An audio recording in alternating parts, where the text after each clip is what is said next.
Taste the Daily.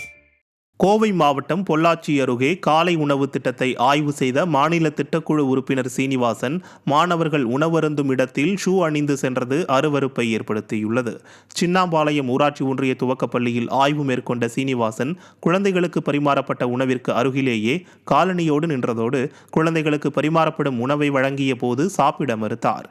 திட்டக்குழு உறுப்பினர் குழந்தைகளுக்காக தயார் செய்யப்பட்ட உணவை சாப்பிட மறுத்ததன் மூலம் மாணவர்களுக்கு தரமில்லாத உணவு வழங்கப்படுவது தெரிய வந்துள்ளதாக பொதுமக்கள் குற்றம் சாட்டுகின்றனர்.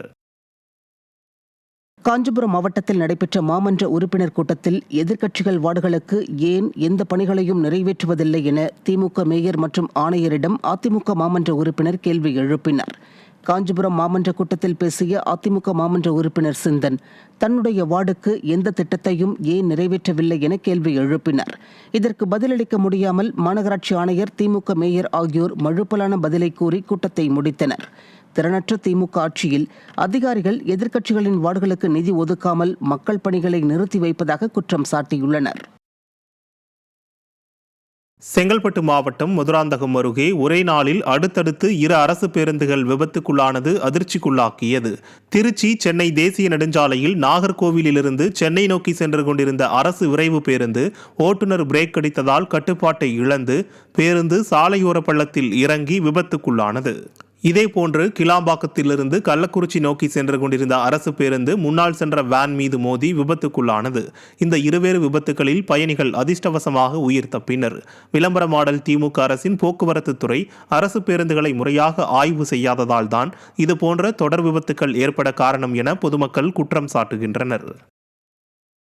சென்னை அண்ணா பல்கலைக்கழக மாணவி பாலியல் வன்கொடுமை வழக்கில் கைது செய்யப்பட்ட திமுக பிரமுகர் ஞானசேகரனை வரும் 21ஆம் தேதி வரை காவலில் எடுத்து விசாரிக்க சைதாப்பேட்டை குற்றவியல் நீதிமன்றம் உத்தரவிட்டுள்ளது.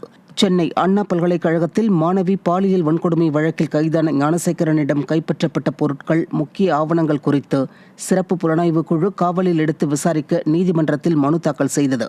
இந்த வழக்கில் ஞானசேகரன் நீதிமன்றத்தில் ஆஜர்படுத்தப்பட்ட நிலையில் அவரை பிப்ரவரி 7ஆம் தேதி வரை காவலில் எடுத்து விசாரிக்க அனுமதி அளிக்கப்பட்டது. இந்நிலையில் ஞானசேகரனின் காவல் நீட்டிப்பு முடிவடைந்த நிலையில் அவர் காணொலி வாயிலாக சைதாப்பேட்டை குற்றவியல் நீதிமன்றத்தில் ஆஜர்படுத்தப்பட்டார்.